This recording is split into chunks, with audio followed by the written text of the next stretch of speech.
Well, welcome to the Startup Espresso.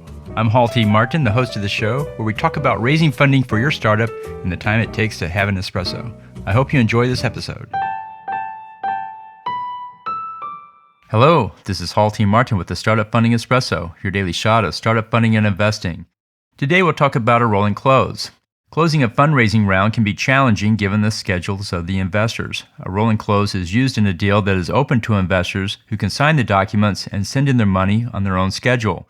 This allows the startup to take funding a little at a time throughout the fundraise campaign, rather than trying to capture all the checks and sign documents in one go. This often applies to a convertible note, in which startup raises funding over an extended period of time using the same note. It works even if the round does not meet its total fundraise objective, in which case the company will have to move forward with less funds.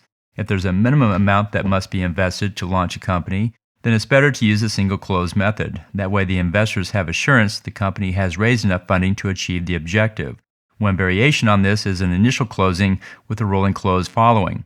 Thank you for joining us for the Startup Funding Espresso, where we help startups and investors connect for funding. Let's go start up something today.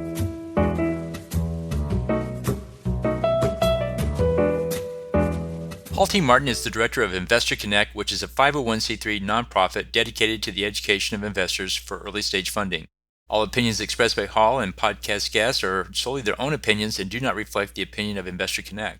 This podcast is for informational purposes only and should not be relied upon as a basis for investment decisions.